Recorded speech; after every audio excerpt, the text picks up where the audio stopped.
नमस्कार मित्रांनो, सावळ्याची जणू सावली मालिकेच्या आजच्या भागामध्ये आपण पाहणार आहोत की आता तिलोत्तमा ही भैरवीकडे ताराचा हात मागण्यासाठी गेल्यामुळे इकडे आता मेंदाळ्यांच्या घरी सगळ्यांना खूप आनंद झालेला असतो. सोहम आणि बबलू तर नाचतच असतात आणि त्यानंतर आता बबलू हा ॲक्टिंग करत आता सोहमला समोर बसवतो आणि स्वतः भटजी होतो आणि सोहमला आता मम वगैरे सगळं काही वेद मंत्र म्हणायचे नाटक करतो. तर सगळेजण खूप हसू लागतात. त्यानंतर आता बबलू म्हणतो की माझ्या पाया पडा, तर आता सोहम म्हणतो काय, तर पुन्हा सगळेजण हसू लागतात. इकडे आता ऐश्वर्या आणि अस्मी बसलेली असते.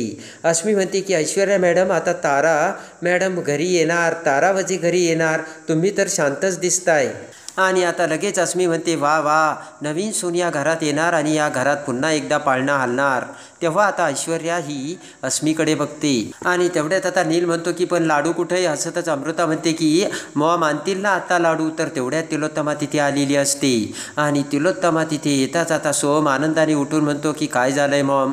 तर रागाने आता तिलोत्तमा म्हणते की पुन्हा त्या भैरवी वजेचं नाव माझ्या घरात काढायचं नाही. आणि तेवढ्याच सगळेजण अवाक होऊन धक्का बसून उठून उभा राहतात. तर आता चंद्रकांतराव म्हणतात काय झालं. तर आता तिलोत्तमा म्हणते की तारा वजे हिचं स्थळ घेऊन मी ते भैरवी वजेकडे गेले होते, पण तिने यासाठी ठाम नकार दिलाय. ते ऐकून आता सगळ्यांना मोठा धक्का बसतो आणि रागाने तिलोत्तमा म्हणते की तिने फक्त माझा अपमान केला नाही, तर तिने आता नकारसुद्धा दिला. तर आता भैरवीचे सगळे बोलणे तिलोत्तमाला आठवते आणि तिलोत्तमा आता भैरवी आपल्याला काय काय बोलली हे आता सगळ्यांना सांगते. आणि तिलोत्तमा म्हणते की एवढ्या वर्षाची आमची मैत्री आता सगळी संपली आणि तारावजेला सून करून आणण्यासाठी त्या भैरवीची मान्यता नाही आहे, तिची परवानगी नाही आहे, असे आता तिलोत्तमा सगळ्यांना सांगताच आता सोहमला सगळ्यात मोठा धक्का बसलेला असतो. आणि तिलोत्तमा म्हणते की तारावजे या घरची सून नाही होऊ शकत. आता सोहम आणि त्या भैरवी वजेसोबतचे सगळे संबंध मी तोडले असल्याचे आता तिलोत्तमा बोलते.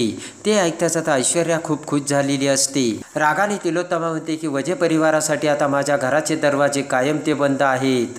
आणि आता ते ऐकताच आता सगळ्यांना मोठा धक्का बसलेला असतो आणि सोहम जागेवरच खाली बसतो आणि सोहमला आता काय बोलावे आणि काय नाही कळतच नसतं. आणि इकडे आता सोहम हा बेडरूममध्ये येऊन हाय मोकळून आता तोंड खाली घालून आता रडत असतो. तर तेवढ्याच सावली आणि सारंग तिथे येतात. सोहमला रडताना बघून आता सारंग म्हणतो की सोहम अरे काय झालं मला सांग. सारंगला बघता क्षणी आता सोहम हा सारंगला मिठी मारतो आणि सोहम म्हणतो की दादा आता काही खरं राहिलं नाही. सारंगला आता मोठा धक्का बसतो आणि सारंग म्हणतो की काय झालं सोहम मला सांग ना.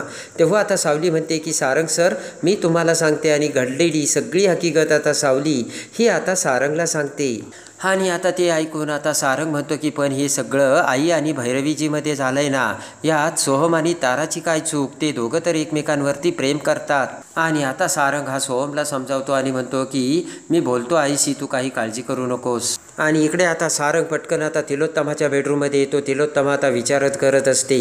तिलोत्तमाकडे बघत आता सारंग म्हणतो आई मला जरा तुझ्याशी बोलायचं आहे.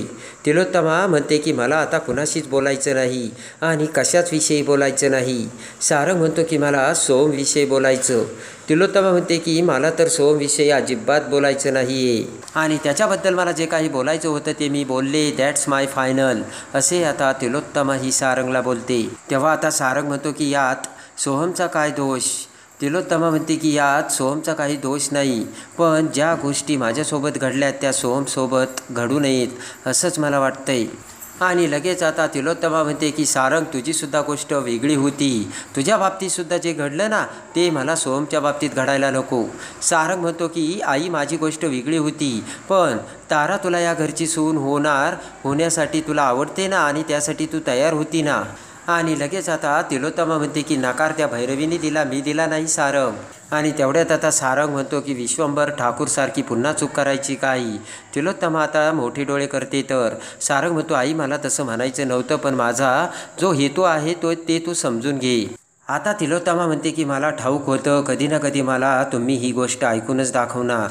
आणि आता तिलोत्तमा म्हणते की मी नाही ओळखू शकले त्या विश्वंभराच्या मुलीला कियाराला आणि मी त्या कियारासोबत लग्नासाठी होकार दिला. आणि तिलोत्तमा म्हणते की मला वाटलं की भैरवी माझी इतक्या वर्षापासूनची मैत्रीण आहे आणि म्हणून ही तिलोत्तमा मेंदळे तिच्या पायाशी तिच्या घरी तिचं नाक घासायला गेली, नाही तर मी कशाला गेली असते असे आता तिलोत्तमा बोलते. आणि लगेच आता तिलोत्तमा म्हणते की तिने माझा खूप अपमान केला आहे, तरीसुद्धा मी आता तो सगळा सहन केला, पण आता नाही. तिलोत्तमा म्हणते की आता मी एकदा चुकले, पण आता नाही. आता ना मी ती तारावजे भैरवीची मुलगी माझ्या घरात कधीच सून म्हणून आणणार नाही. सारंग आता पुन्हा तिलोत्तमाला समजावू लागतो. आता सारंग म्हणतो, हे बघ आई, तू तुझा विचार करतेस, आपण आता त्यांचा विचार करायला हवा. आणि तारा लग्नासाठी नकार देते का? तर आता तिलोत्तमा म्हणते की 1 मिनिट. तिलोत्तमा म्हणते की माझ्या घरात जी सून येईल ती माझ्या मनाविरुद्ध आणायची असे तुम्ही ठरवलंच आहे का? आणि आता तिलोत्तमा म्हणते की हे बघा, भैरवी वजेची मुलगी तारा वजे ही माझ्या घरात सून म्हणून येणार नाही हे ठरलंय. इकडे आता तारासुद्धा भैरवीला समजावत असते. तारा म्हणते की मम्मा, तू या लग्नासाठी इतक्या वर्ष असलेलं तिलोत्तमा मॉमशी तुझं नातं तोडून टाकलं आणि तेही एकदम तुला काही वाटतं का? आणि तारा वजे आता भैरवीला म्हणते की त्यांनी कायम आपल्याला मदतच केली, कायम ती आपल्याला मदत करत आली आणि तू तिच्याशी कसं वागलीस तुला कळतंय का? तर बोट करत भैरवी म्हणते 1 मिनटं तारा, मी जे काही केलं ना ते अगदी बरोबर केलं आहे, तू मला शिकवू नकोस. आणि आता भैरवी म्हणते की हे बघ, मैत्रीच्या नात्यापेक्षा ना मला हे पैसे जास्त महत्त्वाचे आहेत. इकडे आता भैरवी ताराला गप्प करते आणि म्हणते की मी तुला सांगते, एक गोष्ट लक्षात ठेव, या मैत्रीपेक्षा मला पैसे जास्त महत्त्वाचे आहे आणि तुझं करिअर जास्त महत्त्वाचं आहे, कळतंय का तुला? इकडे आता तारा म्हणते की माझ्यापेक्षा तुला पैसा आणि करिअर महत्त्वाचं वाटतंय का? तर भैरवी म्हणते की तारा, मला पुन्हा पुन्हा तेच बोलायला लावू नकोस बरं का तू. भैरवी म्हणते की फक्त पैशाचा विषय नाही आहे, आपले हात कुठल्या दगडाखाली आहे तुला हे कळतंय का? भैरवी म्हणते की तारा, तुला कळतंय का आपल्यावरती ना जीव देण्याची वेळ आहे. त्या पिंकू म्हात्रेने एकच जरी तोंडातून शब्द काढला ना तर आपण भिकारी हो भिकारी. रडतच आता तारा म्हणते तुला तुझ्या मुलीची काहीच पडली नाही आहे ना? तर बरोबर आता भैरवी म्हणते की खरंच मला काहीच पडली नाही आहे, तू तसं समज तारा. आणि लगेच आता भैरवी म्हणते की जुनं वगैरे सगळं काही विसरून जायचं आणि तुझं रडणं थांबव तारा. आणि इकडे आता पिंकू म्हात्रे हा सोहमला फोन करतो आणि म्हणतो, काय रे सोहम? इकडे आता पिंकू म्हणतो की सोहम, तुझी आई माझ्या होणाऱ्या भावी सासूकडे गेली होती म्हणे. तर आता सोहम म्हणतो की गेली होती चौकशीसाठी, तुला माहिती आहे ना ताराचं आणि माझं एकमेकांवरती प्रेम आहे म्हणून. तेवढ्यात आता लगेच पिंकू म्हणतो की प्रेम आहे रे, पण जोपर्यंत मासा ना जाळ्यात अडकत नाही तोपर्यंत तो आपला म्हणायचा नसतो. हे प्रेम वगैरे काय फक्त म्हणायच्या गोष्टी आहेत. आणि आता पिंकू म्हात्रे म्हणतो की आता तारा माझी बायको होणार आहे आणि जगाला अख्ख्या माहिती आहे की माझी हालत कशी आहे ती. आणि आता पिंकू म्हात्रे आज सोहमला लग्नाचं आमंत्रण देतो आणि म्हणतो की तू आला नाही ना तर माझ्या लग्नाला मजा येणार नाही, तेव्हा तू ये बरं का. सोहमला आता खूप वाईट वाटतं. आणि आता पिंकू म्हणतो की मी तुझी वाट बघतोय, चल ठेवतो. आणि आता पिंकू म्हात्रेने फोन ठेवताच इकडे आता सोहमला मोठा धक्का बसतो खाली बसत. सोहम म्हणतो की आता मी काय करू, तुझ्याशिवाय मी कसा जगू. आणि इकडे आता सावली ही बाहेर आलेली असते आणि तेवढ्यात आता एक माणूस नेनावी आता सावलीला फोन करतो आणि म्हणतो की सावली तू बाहेर आलीस? तर आता सावली म्हणते की काय काम आहे तुझं? आणि तो माणूस म्हणतो की सारंग कुठे? आणि त्यानंतर आता सावली म्हणते की काय काम आहे? तर आता तो माणूस म्हणतो की काम साधं आहे, फक्त एकच आहे, पण नेक करायचं आणि तू सारंगच्या जवळ जायचं नाहीस. जर तू सारंगच्या जवळ गेलीस तर सारंगच्या जीवाला तसा धोका आहे. आणि लगेच आता सावली म्हणते की मला ना कसं जगायचं हे तुम्ही शिकवू नका. आणि तेवढ्यात आता सारंग हा बाहेर बसलेला असतो. सारंग आता सावलीला आवाज देतो. तेवढ्यात आता तो माणूस म्हणतो की वेडाबाई सावली, तू सारंगकडे बघू नकोस बरं का, नाही तर त्याच्या जीवाला धोका वाढेल. तेवढ्यात आता सावली म्हणते की मी बघते, तुम्ही नका एवढा विचार करू माझा. सावली आता थोडीशी बाजूला येते आणि म्हणते की हे बघ, तू असल्या धमक्या देऊ नकोस, किती जरी काही झालं तरी मी सारंग सरांना एकटं सोडणार नाही. आणि लगेच आता तो माणूस उठून उभा राहतो आणि म्हणतो की सावली वेडाबाई आता तू काय म्हणालीस? आणि आता लगेच तू शब्द फिरवतेस आणि आता तर तू सारंग सरापासून थोडीशी लांब आली तुझ्या. तेव्हा आता सावली इकडे तिकडे बघते आणि म्हणते तुला कसं कळलं. आणि लगेच आता तो माणूस म्हणतो की तुला बघायचं का, मी तुझ्या आसपासच आहे आणि वाचव आता तुझ्या सारंगला. असे म्हणत तो माणूस आता दगड हातात घेतो आणि जोराने सारंगकडे फेकतो. तर सावली ते बघते आणि पळतच सारंगला बाजूला करते. तेवढ्यात तो दगड स्विमिंग टँकमध्ये समोर पडतो आणि सारंग म्हणतो की दगड कुणी मारला, थांब मी बघतो सावली. सारंग आता बाजूला जातो तर सावली पुन्हा फोन कानाला लावते. तो माणूस आता हसू लागतो आणि म्हणतो की बघितलं का सावली. आणि तो माणूस म्हणतो की कळलं का तुला सावली, मी तुझ्या सारंगचा 1 मिनिटात जीव घेऊ शकतो, तेव्हा तू त्याच्यापासून लांब राहा. आणि लगेच आता सावली म्हणते की तुला नेमकं काय हवं आहे.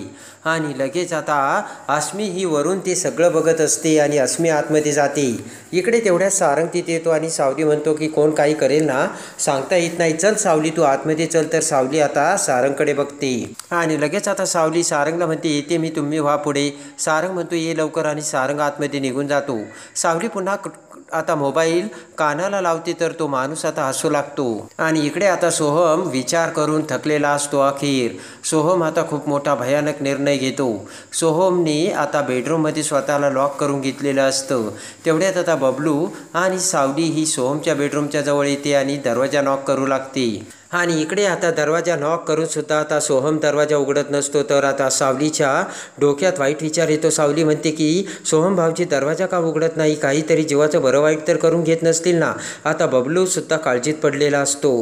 आणि आता सोहमने गोळ्याची आता औषधाची बाटली त्याच्या हातात घेतलेली असते आणि त्या औषधाच्या बाटलीतील सगळ्या गोळ्या सोहम आता त्याच्या हातावर टाकतो. आणि आता सावली दरवाजाला नॉक करत असते. तर आता सावली म्हणते की बबलू तुम्ही ताबडतोब सारंग सरांना बोलून आणा. तर आता बबलू सारंगच्या रूममध्ये जाऊन सारंगला हकीकत सांगतो. घाबरलेला सारंग पळतच आता तिथे येतो. सावली आता दरवाजा वाजवत असते. सोहम काही दरवाजा उघडत नसतो. पटकन आता सारंग हा दरवाजाजवळ येतो आणि सोहमला हाक मारत म्हणतो की सोहम दरवाजा उघड.